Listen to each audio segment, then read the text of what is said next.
Are you sending out debt collection letters or thinking about it, but worried you might say the wrong thing or get into legal trouble? You're not alone. With 77% of Americans living in debt, it's not just about getting paid, it's about doing it legally and ethically. Hi everyone, I'm Maria, and today we're breaking down the basics of writing effective, ethical, and legally compliant debt collection letters. Everything from first notices to final demands. Whether you're new to collections or want to refine your strategy, this video is your go-to guide. Let's start with a quick refresher. Debt collectors recover unpaid bills by either purchasing the debt and then trying to collect what the person owes, or collecting it on behalf of the original creditor. But the process starts with one critical tool: the debt collection letter. An effective debt collection letter walks a fine line. It's firm but respectful, and it must follow the law. Your letter should clearly state the amount owed, who the debt is owed to, payment options, a reasonable deadline, and contact information. And here's something you might not know.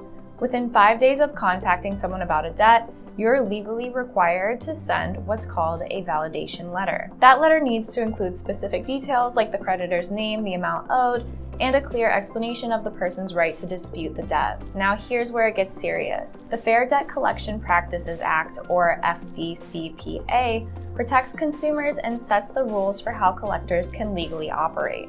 Under this law, collectors can't harass or threaten anyone. You can't lie about the debt, use profanity, call after 9 p.m. or before 8 a.m., or talk to someone else about their debt. You also can't keep contacting someone if they've asked in writing for you to stop, or call them at work if they've said not to. Now let's shift to strategy, because collections aren't just about compliance, they're also about communication. Most people aren't skipping payments because they don't care, they're struggling. Over 25% of Americans can't afford their medical bills, and 72% say they stress about money every month.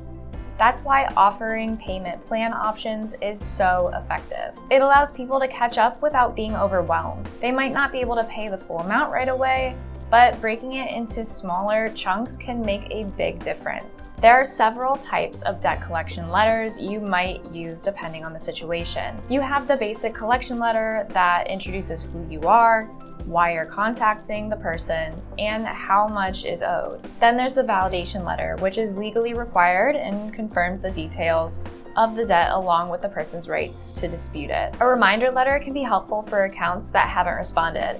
This is a good opportunity to include a payment plan offer, especially if you know the individual is going through financial hardship.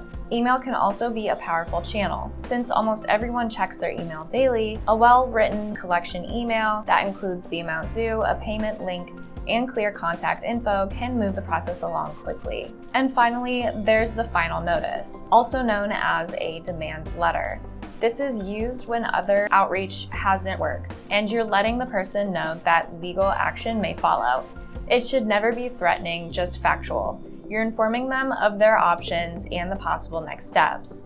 If you've tried all of these methods and still haven't received payment, you might need to escalate to legal action. Just make sure your communication still aligns with the FDCPA rules, even when you're preparing for court. Debt collection doesn't have to be aggressive or risky. In fact, the most effective strategies are often the most respectful. Stay ethical, follow the law, and when in doubt, consult with professionals or compliance experts to make sure your letters are solid. If you'd like to learn more about debt collection letters, reach out to eTactics. And you already made it this far into the video, so you might as well like it, share it, and comment below.